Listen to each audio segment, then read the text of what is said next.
I created Carrie Bradshaw because my parents decided that they were going to get a subscription to the New York Observer.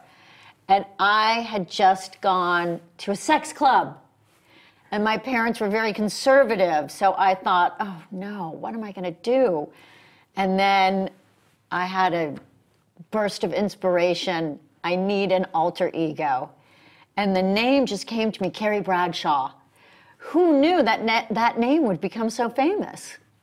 When did they find out that they're actually reading stories about your sex life? Oh, I think they always knew, but they never said anything. Really? You've been writing about women in New York and relationships for so many years, but it was your Sex and the City column that became such a phenomenon. What was the big break? Well, it was getting that column.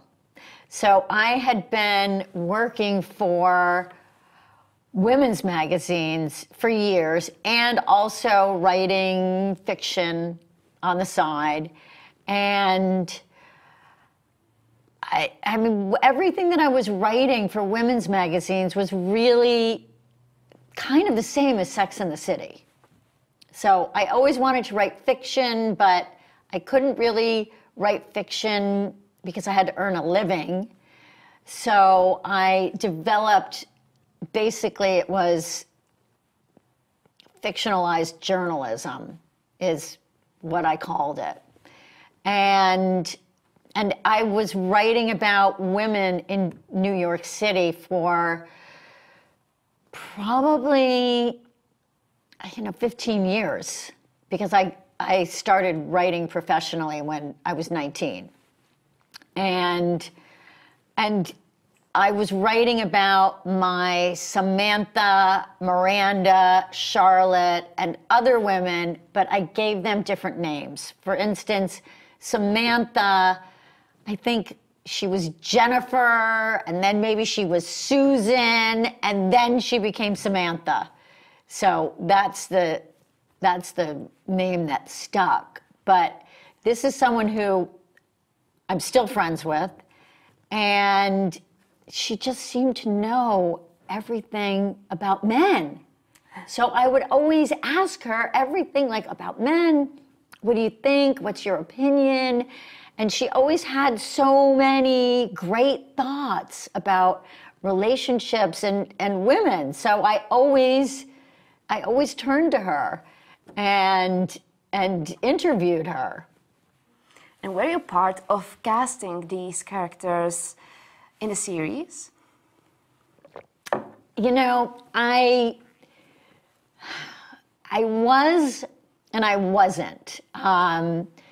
When you do casting, there are a lot of different people involved, and a lot of different people weigh in and give their opinions. But I met Sarah Jessica Parker, and Darren Star and I went to see her she was in Once Upon a Mattress, and she was terrific. We went out, we had a Cosmo, and then Kim Cattrall, who plays Samantha, Darren had wanted her for a while, and she turned it down, actually. She did, yes, she turned it down, and then I was in LA with Darren, and he said, she's coming in to read and have a talk.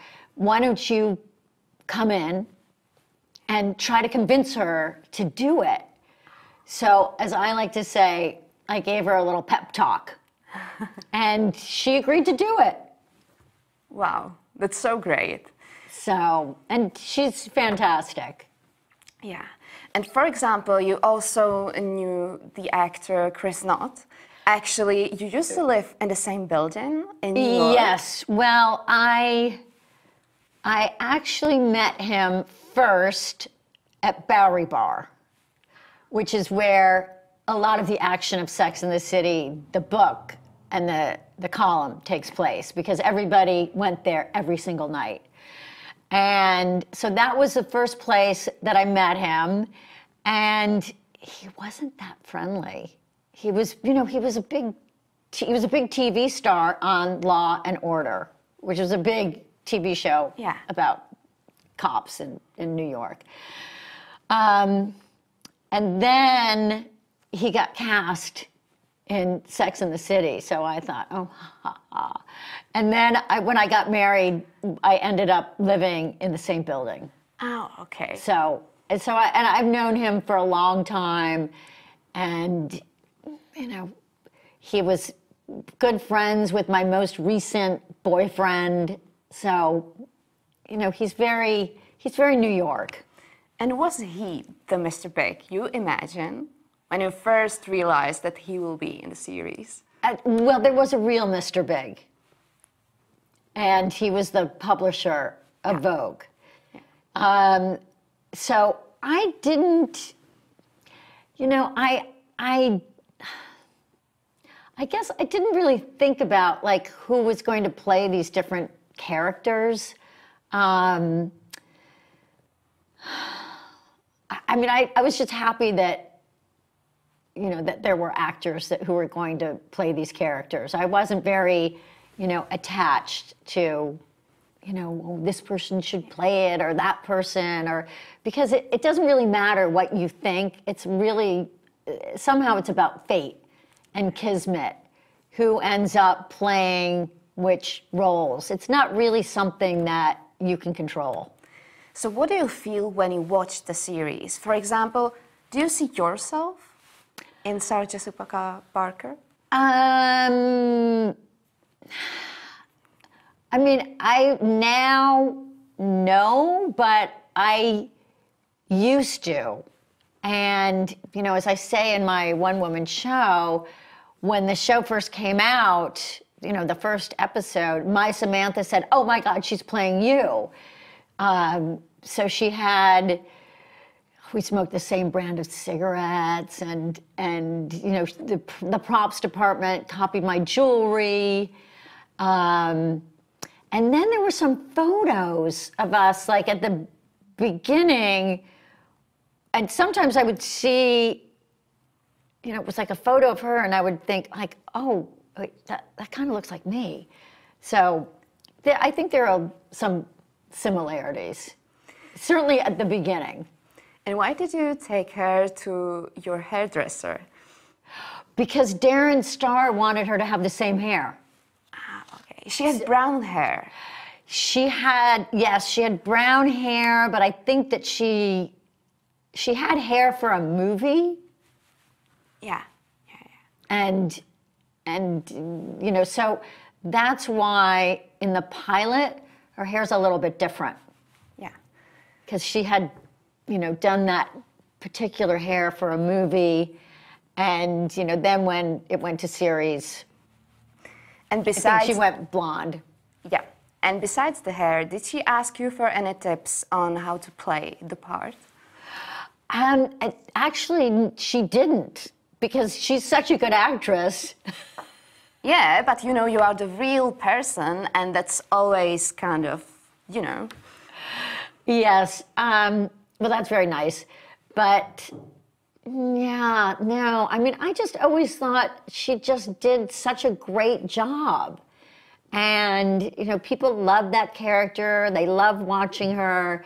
She's a really good actress. And, you know, I used to go to the set and I would watch her and I would just be like, wow, she's just so good. What would be your advice to Carrie Bradshaw from the very first episode? What would be my advice? It would probably be, don't go after Mr. Big. But I do tell women to, you know, be your own Mr. Big, which is, you know, one of the reasons why I do this one-woman show. You know, I think on TV, it works really well that Carrie and Mr. Big have this love affair that goes on forever. But I think in real life, that's not so realistic. Why do you think that a lot of women tend to fall in love with someone like Mr. Big. I mean, someone who is not fully available, who is always keeping sort of distance, you know. Yes. Well, that is a very good question. And it's one that, I mean, that's actually one of the big problems with dating apps. You know, most of the women are going after 10% of the guys. And those 10% of guys they're like a kid in a candy store. You know, they message a lot of these women. Maybe they'll take them out once because they want to see, you know, what the story is. But they don't really have any intention of, you know, of following it up. And yeah, I mean, that's one of those essential questions of human nature that